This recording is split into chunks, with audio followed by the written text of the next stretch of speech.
하나님 말씀은 히브리서 10장 1절을 읽습니다. 율법은 장차 올 좋은 일들의 그림자일 뿐이요 참 형상이 아니므로 해마다 늘 드리는 같은 제물로는 나오는 자들을 언제나 온전하게 할 수 없느니라.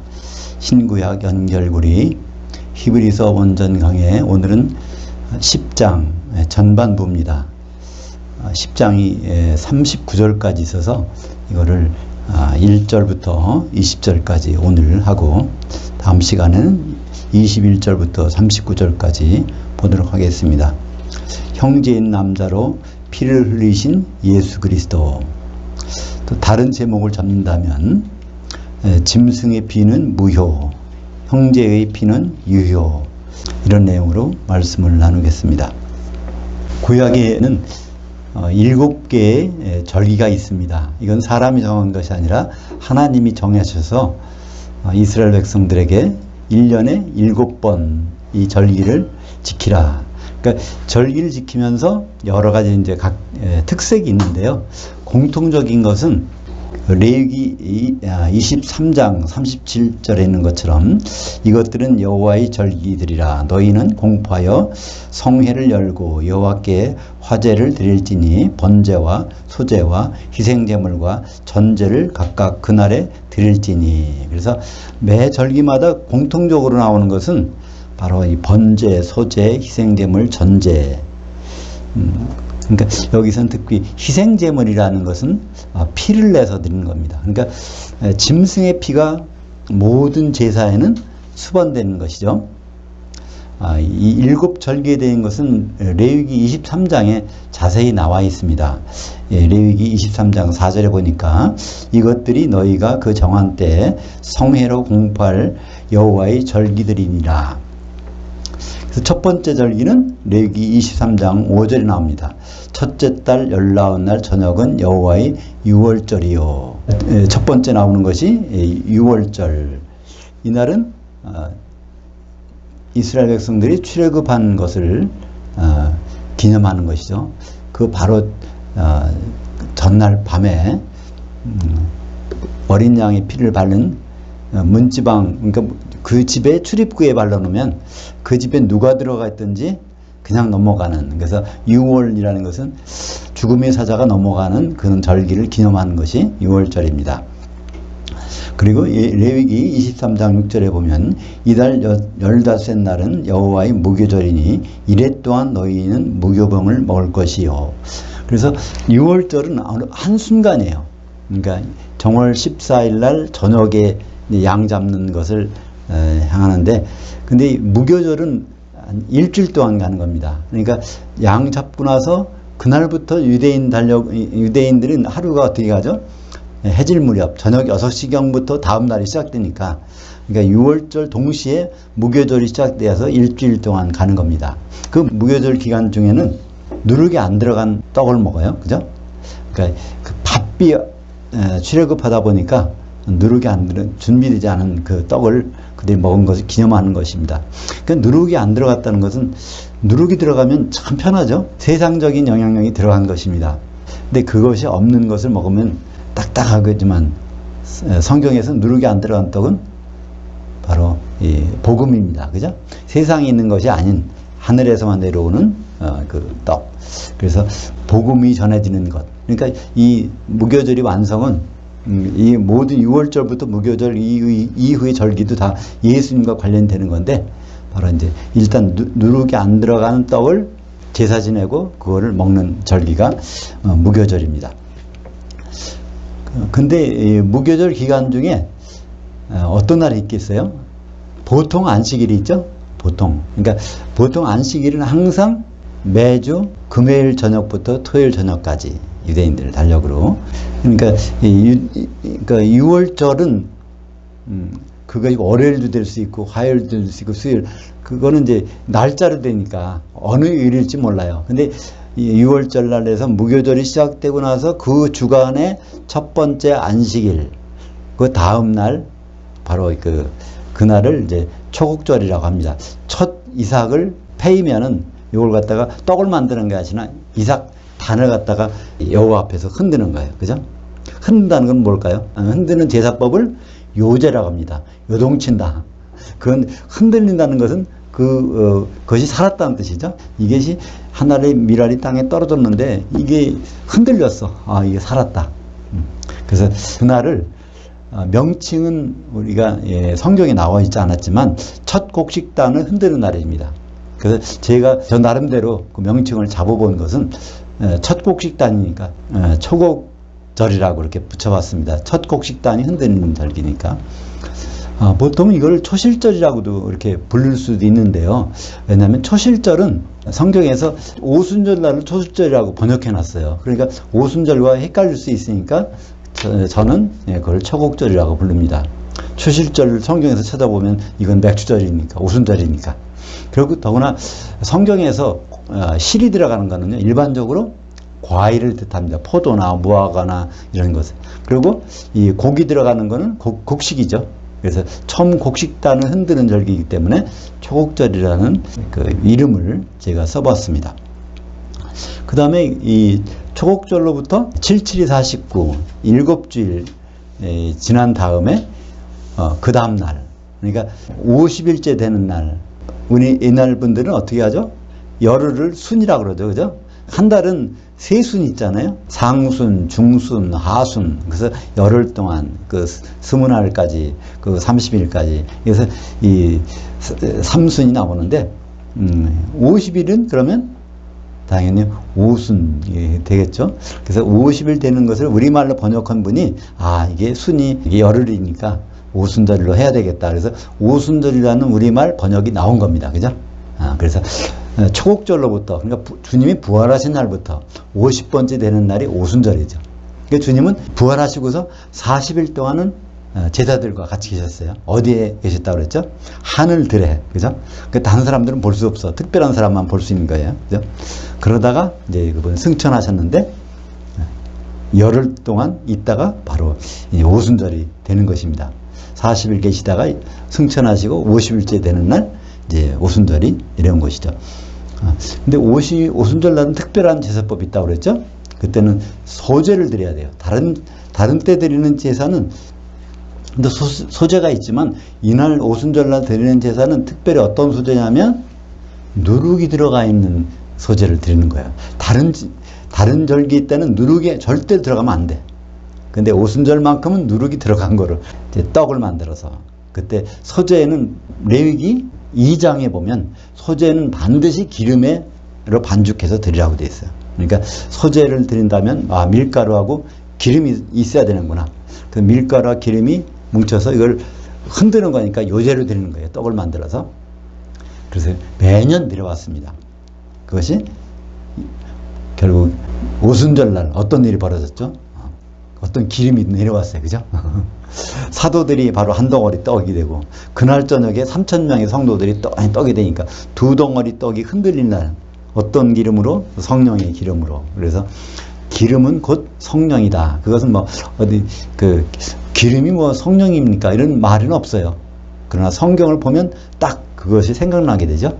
오순절마다 기름을 가지고 반죽해서 떡을 흔들었는데 그게 오순절날에 진짜 사도들과 성도들이 가루가 돼서 거기에 이제 뭐가 내려와서 성령이 내려와서 흔들리는 날이니까 성령은 기름이구나. 열처녀에 비유해서 기름을 준비한 사람들, 그 성령 충만한 가운데 있었구나. 이것을 알 수 있는 것입니다. 그 다음에 이제 레위기 23장 24절에 보면 일곱째 달, 7월달, 7월 1일 역시 이제 유대인 음력이니까 우리는 우리 음력은 한 달 차이가 납니다. 그러니까 유대인 음력으로 7월 달이면 우리 음력으로는 8월 달에 일반적으로. 그게 안 그럴 때도 있어요. 왜냐하면 윤달이 틀리니까. 윤달이 있는 해는 그게 한 달 차이가 날 수 있어요. 그러나 일반적으로 유대인 음력은 우리의 음력과 한 달의 차이가 있습니다. 그러니까 우리의 8월 15일은 유대인 달력으로는 7월 15일이 되겠죠. 그러니까 장막절이 7월 15일인데부터 일주일간인데 그럼 우리 추석하고 맞는 날입니다. 그죠? 그러니까 예수님이 장막절날 오셨다고 하면 우리 절기로는 추석날 오신 것입니다. 그죠? 요한복음 1장 14절에 말씀이 육신이 되어서 우리 가운데 장막을 지쳤다. 그럼 예수님이 이 세상에 오실 때는 절기에 맞춰서 오시는데 그럼 어느 날 오시겠습니까? 장막절날 오신 것이죠. 그럼 그날이 우리의 절기로는 추석날이었다는 것을 생각할 수 있습니다. 그러니까 12월 25일은 절대 아니고요. 그죠? 레위기 23장 24절에 이스라엘 자손에게 말하 이르라 일곱째 달 곧 그 달 첫날은 너에게 쉬는 날이니 이는 나팔을 불어 기념할 날이요 성회라. 그래서 그날은 나팔절이라서 나팔을 부는 날입니다. 그러니까 새로운 시대가 시작됐다는 거예요. 이거를 계속 알리는 겁니다. 그래서 유대인들은요, 민간 달력은 7월 1일이 신년 새예요. 그날은 신년절. 이제부터 새로운 해다. 계속 마지막 나팔, 그러니까 나팔이 불리면 이것이 바로 성경, 신약 성경에서 주님이 오실 때 이게 새 시대가 시작되는 거잖아요. 그래서 마지막 나팔을 주님이 오시는 것입니다.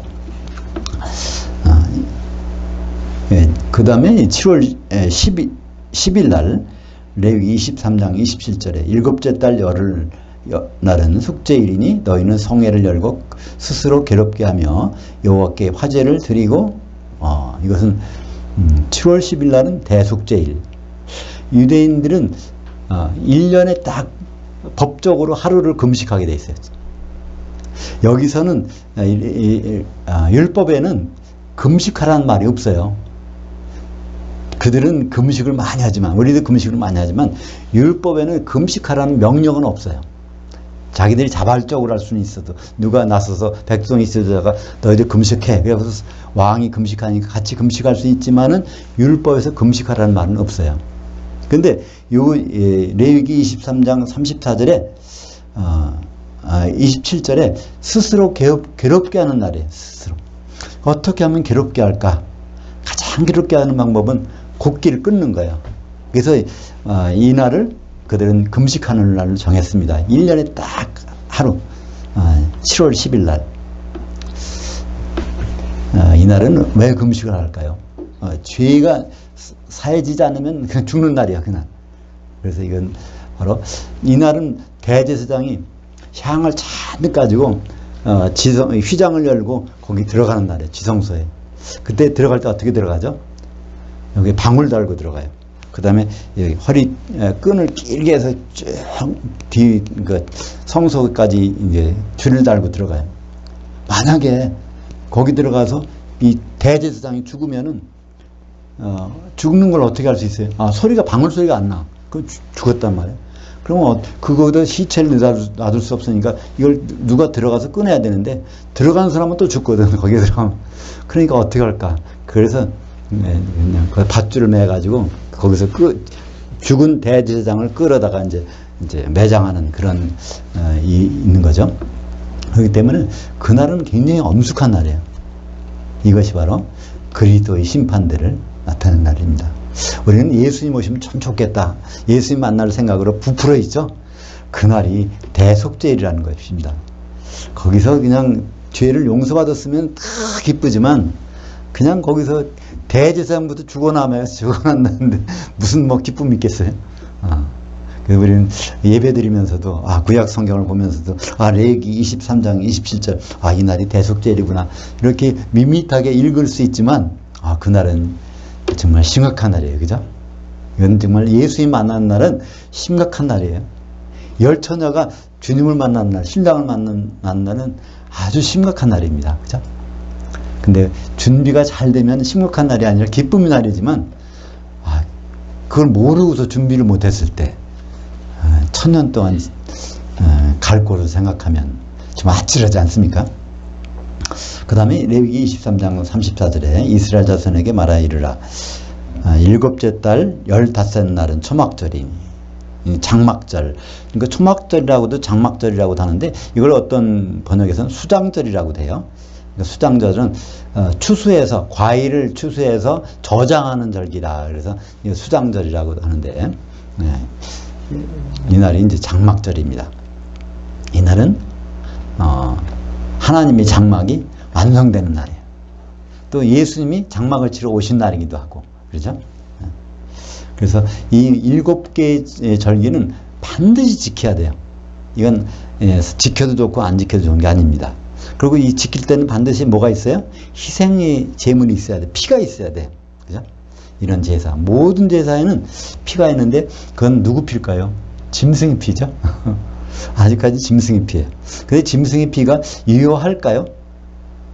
오늘 히브리서에서는 그건 무효라는 겁니다. 그건 그림자라는 거죠. 그래서 골로새서 2장 16절 17절에 그러므로 먹고 마시는 것과 절기나 초하루나 안식일들을 이유로 누구든지 너희를 비판하지 못하게 하라. 이것들은 장래일들의 그림자이나 그 몸은 그리스도의 것이니라. 그래서 이 7개 절기는 다 그리스도의 것, 예수님을 통해서 완성된다는 것입니다. 그죠? 그러니까 6월절도 예수님이 어린 양으로 십자가 달려서서 완성하셨어요. 무교절날은 예수님이 죽으신 다음에 영이 살아나셔서 옥에 있는 영에 가서 노아 홍수 때 죽은 사람들에게 복음을 선포하셨어요. 무교병을 던졌단 말이에요. 그죠? 그리고 이 초국절날은 예수님이 부활하셨어. 오순절날은 예수님이 성령의 기름을 보내주셨어. 그래서 벌써 4가지가 완성이 됐어요. 그럼 나머지 3가지가 남았죠. 그러니까 우리 바로 다음에 이제 앞으로 다가올 절기는 무엇입니까? 납팔절입니다. 마지막 납팔이 올릴 때 주님이 재림하시는 것, 그것이 이제 우리 앞에 다가올 일이에요. 우리의 일정표가 그렇습니다. 주님의 일정표가 그렇죠. 그 다음에 그리스도의 심판대와 이제 장막절이 이어지는 것입니다. 그러니까 이 구약의 절기는 어디까지는 그림자입니다. 그러니까 지금 안식교나 다른 데서 안식일을 지켜야 된다. 뭐 6월절을 지켜야 된다. 그런 말을 하는데, 왜냐하면 그것을 지키라고 해놨는데 성경 어디도 그것을 지키지 말라는 얘기가 없다. 근데 여기 사실은 여기 골로새서 2장 16절 17절 보면 그건 그림자고 실체 몸이 나타나면은 그건 끝나는 거 아닙니까? 근데 그분들은 그렇게 생각을 않는 것 같아요. 그래서 6월절, 하나님 나라, 하나님의 교회도 그러죠. 6월절 열심히 지킵니다. 안식교회도 안식일을 지켜요. 6월절도 지키고. 근데 특히 골로새서 2장 16절에 거기 보면은 먹고 마시는 것과 절기나 초하루나 안식일들, 거기 안식일에 거기만 복수가 있어요. 안식일들. 이게 왜 이런 복수가 나올까요? 안식일은 2종류가 있습니다. 그죠? 그러니까 정규 안식일, 매주일에 한 번씩 있는 정규 안식일이 있고, 또 절기의 매일 첫날, 또 마지막 날, 그것도 안식일입니다. 그러니까 절기의 큰 날은, 절기 안식일은 큰 안식이라고 그러죠. 큰 안식일. 그래서 예수님이 십자가에 달리시고 부활하실 때까지는 안식일이 2번 있었어요. 그죠? 그러니까 6월절 날 저녁부터는 뭐합니까? 무교절이 시작되니까 안식이 나오잖아요. 그 다음에 이제 금요일 저녁부터 토요일까지 그건 그것도 안식일이 있어요. 그러니까 2번 나오기 때문에 안식일 드리라고 했단 말이에요. 그래서 우리말 성경에 보면 복음서의 맨 마지막에 항상 안식 후 첫날 이른 아침에 이렇게 나왔는데 그건 틀리게 번역한 거예요. 복수로 되어 있단 말이에요. 안식일들 2번 지나고 첫날 이른 아침에 갔단 말이죠. 그래서 바로 금요일날 돌아가셨다는 것은 말도 되지 않는 말씀입니다. 그죠? 예수님은 수요일날 십자가 달리시고 그날 저녁에 무덤에 들어가시고 72시간 만에 바로 토요일날 저녁에 부활하셨어요. 우리는 지금 주일날 새벽에 부활했다. 그래서 보통 부활절 연합 예배는 어떻게 드리죠? 주일날 새벽에 이른 아침에 가서 드립니다. 그러면 그건 이미 끝난 게임 셋이에요. 그죠? 버스 떠나간 자리에 가서 뭐 합니까? 그죠? 주님은 토요일날 해질 무렵 이미 부활을 하셨는데 일요일날은 하루가 지난 건데, 그죠? 그래서 성경에는요, 부활절을 지키라는 말이 없어요. 우리가 만들어 지키는 거지, 그죠? 그거 어떻게 지킵니까? 영국의 여신, 달신을 가지고 섬기는 이스터를, 그날을 부활절이라고 해서 만들어 지키는 거 아닙니까? 계란 삶아가지고 돌려주면서. 그거 다 미신이란 말이에요. 지키지. 크리스마스 지킨 적이 없단 말이에요. 우리가 만들어서 하는 거지. 그 태양신을 가지고 지키던 걸 그날을 예수님 생일날이라고 만들어 지킨단 말이에요. 그래서 이 절기는, 모든 절기는 예수님의 그림자입니다. 그러니까 예수님이 이루어 놓으신 것은 더 지킬 필요가 없어요. 예수님이 이루실 것을 우리가 기대하면 되는 것이죠. 준비하는 것. 그래서 이런 짐승의 피를 계속 절기 때마다 그걸 바쳤는데, 그거를 하나님 앞에서 드렸는데, 그거는 그림자라는 거예요. 근데 우리가 성경 창세기에 봐도 그런 비슷한 것이 있어요. 유효하지 않은 건데 형식상으로 있던 것들. 창세기 3장 7절 볼까요? 이에 그들이 눈이 밝아져 자기들이 벗은 줄 알고 무화과 나무 잎을 엮고 치마로 삼았더라. 그러니까 이 아담과 하와가 범죄에서 수치가 드러났단 말이에요. 그거를 자기 나름대로 가리려고 노력해. 무화과 나무 잎을 엮어가지고 가렸단 말이에요. 그게 며칠 갈까요? 우리 인간적인 방법으로 죄를 가리는 것은 얼마 못 갑니다. 인간적인 방법으로 짐승을 잡아서 그거를 속죄를 해봐야 다음 해에 반드시 속죄를 드려야 돼요. 전 해 거는 무효가 된단 말이에요. 그죠? 그래서 이것을 완성하는 방법은 어떤 방법이죠? 창세기 3장 21절 여호와 하나님이 아담과 그의 아내를 위하여 가죽옷을 지어 입히시니라. 그러니까 나뭇잎까지가 안 된다는 거예요. 피를 내서 그거를 수치를 가려주시는 것.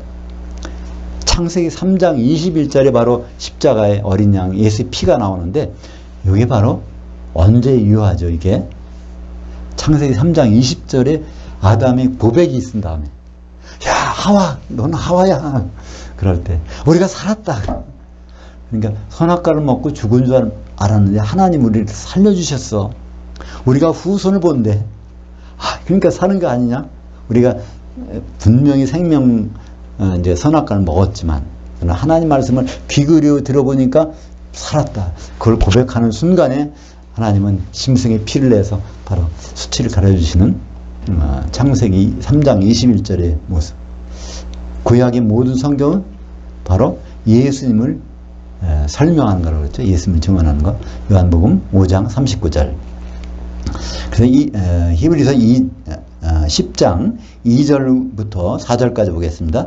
그렇지 않으면 섬기는 자들이 단번에 정결하게 되어 다시 죄를 깨닫는 일이 없으리니 어찌 제물 드리는 일을 그치지 아니하였으리요. 그러나 이 제물 드리는 해마다 죄를 기억하는 것 하게 하는 것이 있나니 이는 염소와 황소의 피가 능히 죄를 없이 하지 못함이라. 그러니까 염소와 황소의 피는요, 이건 짐승의 피거든. 그러니까 사람의 죄는 그걸 해결이 안 된다는 거예요. 그러니까 결국은 사람의 피가 와야 돼. 그죠? 로마서 3장 20절 그러므로 율법의 행위로 그의 앞에 의롭다 하심을 얻을 육체가 없나니 율법으로는 죄를 깨달음이라. 그러면 하나님이 왜 7개의 절기를 주셔서 항상 짐승의 희생제물로 피를 내서 계속 제사를 지내게 했을까? 그게 바로 로마서 3장 20절에 나온 답이 나온 것이죠. 율법에 따라서 그걸 지키는 거예요. 제사는 레위기는 이거 율법책입니다. 그 율법에 따라서 피를 내서 하나님께 바쳤어요. 그죠? 그걸 보여드렸어. 그러나 그거는 무효야. 근데 왜 그렇게 해야 됩니까? 그것은 바로 율법을 보면은 우리가 죄가 있구나. 이 죄 때문에 피를 드리는구나. 그러니까 죄를 깨닫기 위해서 율법을 우리가 지키는 것입니다. 율법을 잘 지켜서 구원 얻는 방법은 절대로 없겠죠. 그렇다면 예수님 오시지 않았을 거예요. 그죠?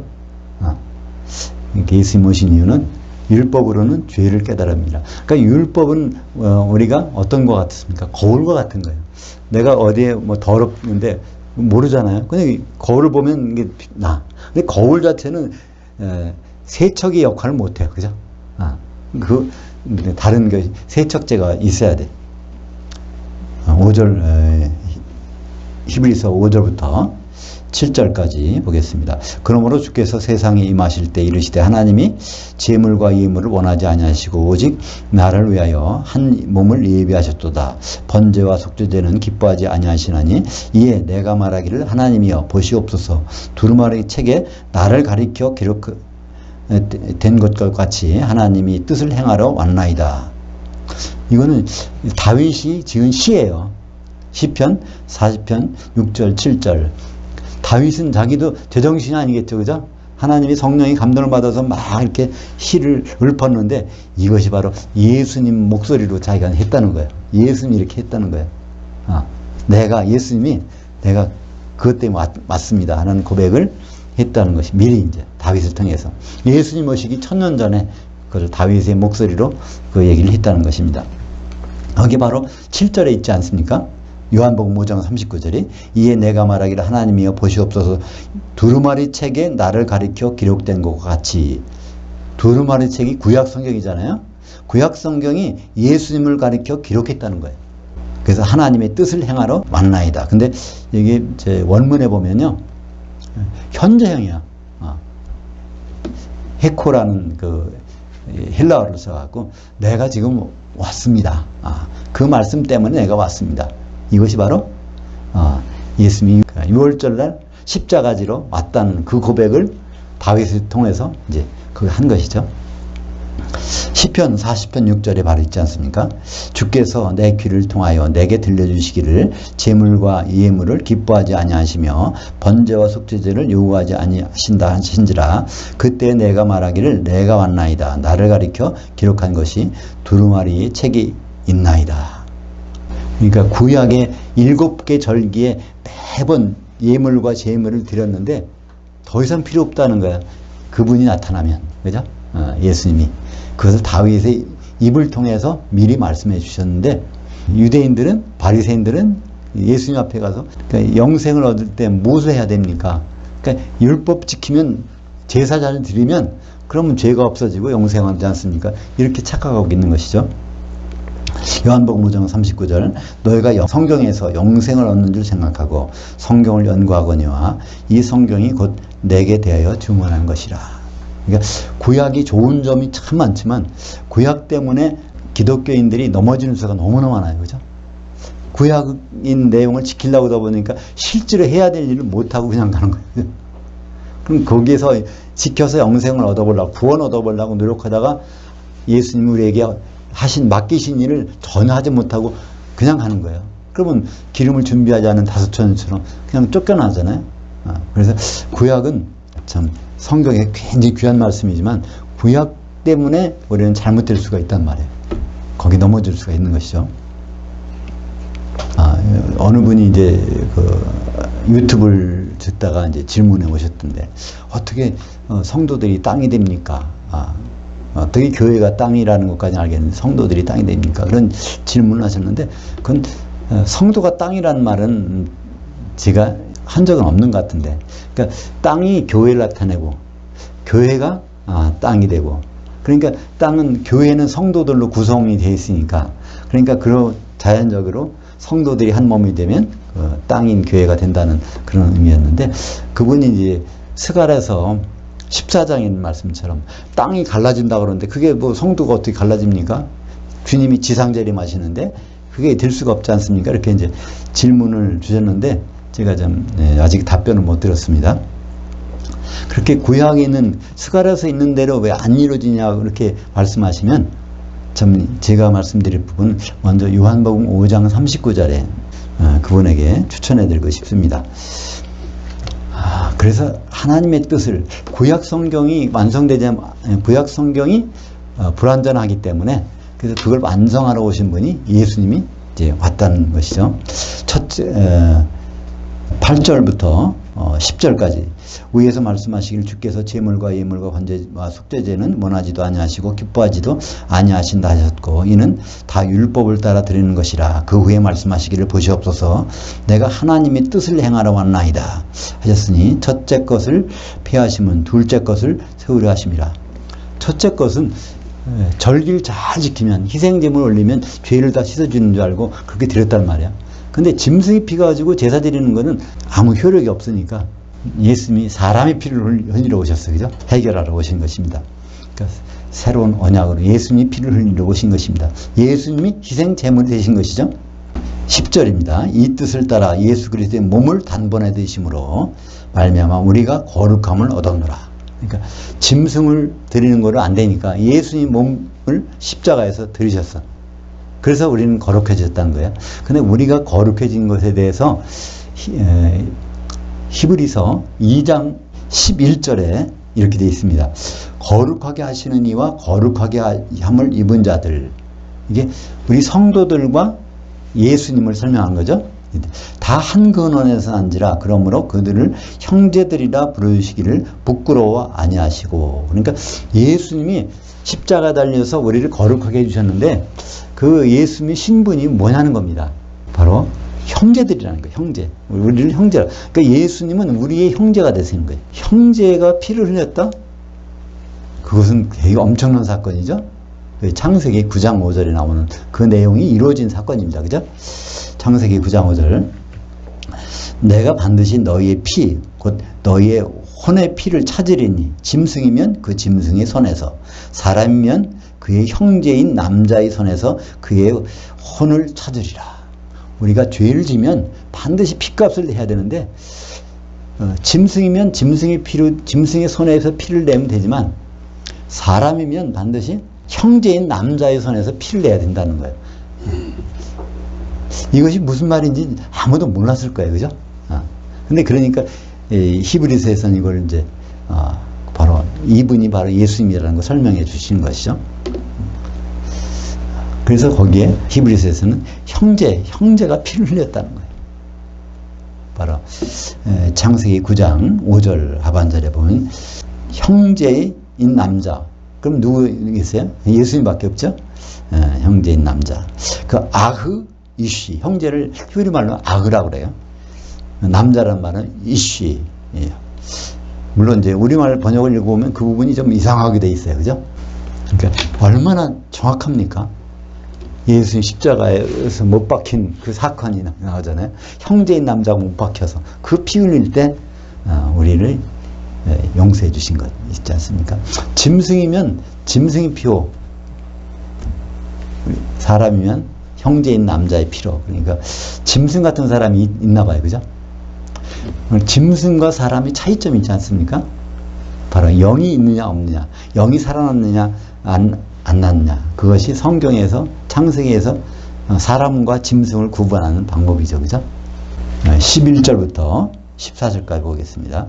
제사장마다 매일 서서 섬기며 자주 같은 제물을 드리되 이 제물은 언제나 죄를 없게 하지 못하거니와 오직 그리스도는 죄들을 위하여 한 일관된 제물을 드리시고 하나님 우편 앉으사 그 후에 원수들을 자기 발등상이 되게 하실 때까지 기다리시나니 그가 거룩하게 되는 자들을 한 제물로 일관되게 온전하게 하셨느니라. 그러니까 거룩하게 된 자들이 아니야. 거룩하게 되는 자들. 그러니까 예수님이 그런 일을 해서 결국 우리가 거룩하게 된다는 거예요. 시간적으로 시제가 그렇게 되는 것입니다. 그러니까 예수님은 이미 일단 끝마치고 하늘 보좌 우편에 앉아 계셔. 원래 제사장은요, 그러니까 성소나 성막에 들어가면 거기에 한 가지 특징이 있어. 거기 뭐가 없을까요? 의자가 없는 거예요. 항상 서서 하게 돼 있어. 근데 예수님은 앉으셨대. 앉으셨다는 얘기는 그 일이 끝났다는 거예요. 그죠? 그 일이 끝났어요. 그럼 예수님이 앞으로 대제사장으로 오시는데 그분의 일은 바로 피를 가지고 죄를 없이 하는 그런 제사가 아니에요. 어떤 제사일까요? 예수님은 히브리서에서 계속 말하죠. 아론의 지파, 레위 지파의 제사장이 아니라는 거예요. 피 갖고 제사 지는 분이 아니라 누구? 멜기세덱을 반차를 따랐다는 거예요. 멜기세덱은 어떻게 제사 지냅니까? 떡과 포도를 나오고 축복해 주는 거야. 거기 뭐라 그러죠? 하나님을 찬양하라는 거예요. 그 찬양, 하나님을 자랑하고 뽐내고 자는 그런 제사가 우리가 앞으로 드릴 제사입니다. 우리가 자꾸 피 가지고 하나님 앞에 나타가 봐야 그건 아무 의미가 없어요. 우리가 정말 예수님 몸으로 하나님 앞에 찬양을 드릴 때 그게 진짜 앞으로 남은 제사입니다. 시편 110편 1편 여호와께서 내 주에게 말씀하시기를 내가 네 원수들로 네 발판이 되게 하시기까지 너는 내 오른쪽에 앉아있으라. 이것도 다윗이 말한 건데, 그죠? 예수님은 이 원수가 이제 그 발판에 되도록, 그러니까 결국 무저갱이 들어갈 때까지는 여기 안 오셔요. 다시 말해서 무저갱이 들어갈 때쯤 되면 오신단 말이에요. 그죠? 요한계시록 11장 15절 일곱째 천사, 이게 바로 나팔 불 때, 이게 어느 절기인가요? 나팔절. 그죠? 하늘에 큰 음성들이 나서 이르되 세상 나라가 우리 주와 그리스도의 나라가 되어 그가 세세토록 왕노로 다시 이르도하니. 그러니까 세상 나라가 이제 끝난 거예요. 세상이 왕 임금은 누구죠? 마귀.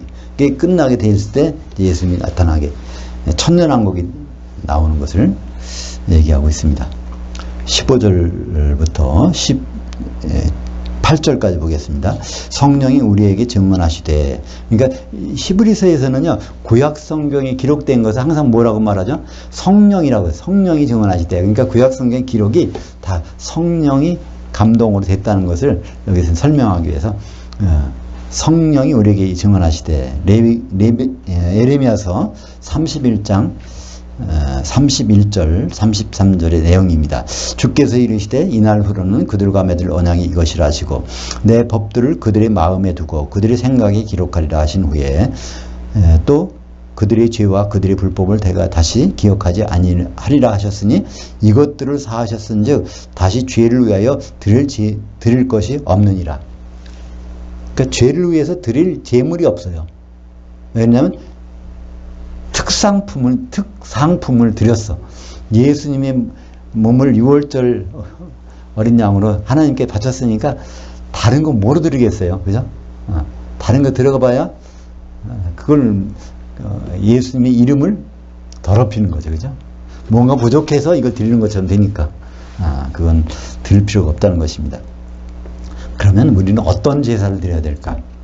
어떤 예배를 드려야 될까? 그게 이제 여기서 나오게 되죠. 예레미야서 31장 32절 33절 그 내용은 한번 더 읽어볼까요? 지난번에도 나왔었는데 이 언약은 내가 그들이 조상들의 손을 잡고 애굽 땅에서 인도하여 내던 날에 맺은 것과 같이 아니할 것은 내가 그들이 남편이 되었어도 그들이 내 언약을 깨뜨렸습니다. 여호와의 말씀이라. 그러나 그날 후에 내가 이스라엘 집과 맺을 언약은 이러하니 곧 내가 나의 법을 그들을 속에 두며 그들의 마음에 기록하여 나는 그들이 하나님이 되고 그들은 내 백성이 될 것이라. 여호와의 말씀이라. 그러니까 그거를 뭐 할례를 행해서 뭐 표신하게 한다는 것이 아닙니다. 왜 그렇죠? 육체적 표시를 내봐야 죽으면은 그 흙으로 돌아갈 거니까 없어지잖아요. 근데 그걸 우리 속에 그걸 새겨 놓으면, 그러면 이 마음이라는 것, 그것은 깊은 곳이라는 것입니다. 우리 개인 한 사람의 깊은 곳이 아니라 우리 가운데, 바로 교회 가운데 거기에, 그러니까 교회가 그런 흔적을 가진 것이죠. 거기에 흔적이 있다면 이건 없어지는 것이 아닙니다. 19절 20절을 보겠습니다. 그러므로 형제들아 우리가 예수의 피를 힘입어 그 성소에 들어갈 담력을 얻어나니 그 길은 우리를 위하여 휘장 가운데로 열어놓으신 새로운 살 길이요 휘장은 곧 그의 육체니라. 그래서 예수 피 흘려서 그 성소에 들어가셨단 말이에요. 그러니까 그분이 완전히 지성소가 되신 거예요. 예수님의 육체가 바로 그 성전이니까, 그죠? 요한복음 2장 21절입니다. 그러나 예수는 성전된 자기 육체를 가리켜 말씀하신 것이라. 예루살렘 성전 보고 이거 헤롯이 46년 동안 졌는데 이걸 걸어버리라는 거예요. 3일 만에 일으키리라. 그러니까 사람들은 이 성전이 3일 만에 일어난 줄 알았는데 실제 보니까 예수님 몸이 3일 만에 일어났어. 그러니까 예수님 몸이 진짜 성전이라는 거예요. 그죠? 그것이 증명한 거로 예수님 십자가 달려 돌아가셨을 때 그때 어떤 일이 일어나요? 지상에 있는 성전이 무효화되는 거예요. 그죠? 휘장이 쫙 갈라졌어. 근데 아무 일이 안 나타났어. 그죠? 휘장이 딱 갈라졌으면 거기서 6월절 제사 지내는 사람들이 여기 있을 거 아니에요. 여러 명이 죽었을 거예요. 대제사장보다 죽었어야 돼 거기서. 근데 그 사건이 안 일어났어. 그러면 그것은 더 이상 효력이 없는 성전이라는 것을 나타내고 있죠. 그러니까 앞으로 지상에 성전이 세워진다는 것은 말짱 헛것이란 말이에요. 성전이 세워지려면 성전에서 가장 중요한 장치는 휘장입니다. 그죠? 그래야 안전장치가 있어 하나님과 만날 수 있으니까. 근데 그게 휘장이, 누가 휘장을 세울 거예요? 예수님이 안 계신데. 그러니까 그건 있을 수 없는 얘기입니다. 어떻게 붉은 암송아지가 어떻게 나와서 그것이 준비됐다, 제물 준비됐다. 그거 준비돼봐야 휘장이 없는데 어떻게 제사를 지내? 쓸데없는 일이죠. 그래서 사도행전 20장 28절 하반절에 하나님이 자기 피로 사신 교회를 보살피게 하셨느니라. 예수님이 성전인데 바로 교회가 성전이고 바로 그 십자가에서 피를 흘려서 교회를 사셨다는 겁니다. 그러니까 우리는 예수님 몸, 그 피, 하나님께 그걸 보여드려야 돼요. 그걸 보여드리는 방법이 로마서 12장 1절입니다. 그러므로 형제들아 내가 하나님의 모든 자비하심으로 너희를 권하노니 너희 몸들을 하나님이 기뻐하시는 거룩한 단수입니다. 한 산제물로 드리라. 이것이 이는 너희가 드릴 합당한 예배니라.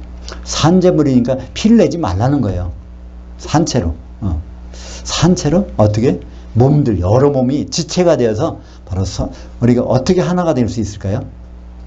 네, 성령이 반드시 있어야 돼요. 성령이 안 계신 곳에서는 한 제물이 될 수 없으니까 이건 예배를 못 드리는 거예요. 제사 드려도 아무 효과가 없는 거죠. 그래서 하나가 될 때, 성령의 사랑으로 하나가 될 때 우리는 합당한 제사를 드릴 수 있는 것입니다. 그때 우리말 번역은 영적 제사라고 번역했는데 영적이란 단어가 아닙니다. 로기코스라는 말은 영어로 하면 로지컬, 그러니까 미국식으로 발음하면 라지컬이라고 그러죠. 로직, 논리에 맞는 합당한 그런 뜻입니다.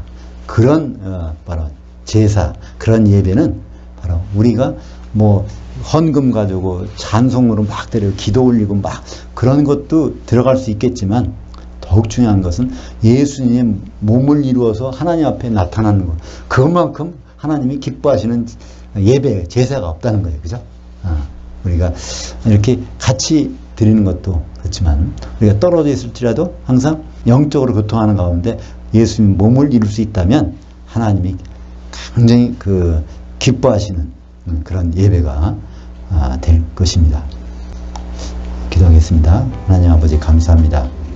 오늘 히브리서 10장 전밥을 통하여 구약에서 드리던 7절기 제사들이 짐승의 피가 필요했지만 그 피요는 무효하고 바로 형제인 남자의 손에서 흘린 피가 가장 온전한 피라고 하셨사오니 바로 예수님이 십자가에서 흘리신 피로 우리가 구원함을 얻었고 이제 예수님 몸을 이룰 때 하나님이 우리를 기쁘게 바라보시는 것을 다시 한번 깨닫습니다. 우리가 날마다 하나님을 기쁘시게 하는 자 되길 원하오니 주님 안에서 영적으로 교통할 수 있도록 인도하여 주시옵소서.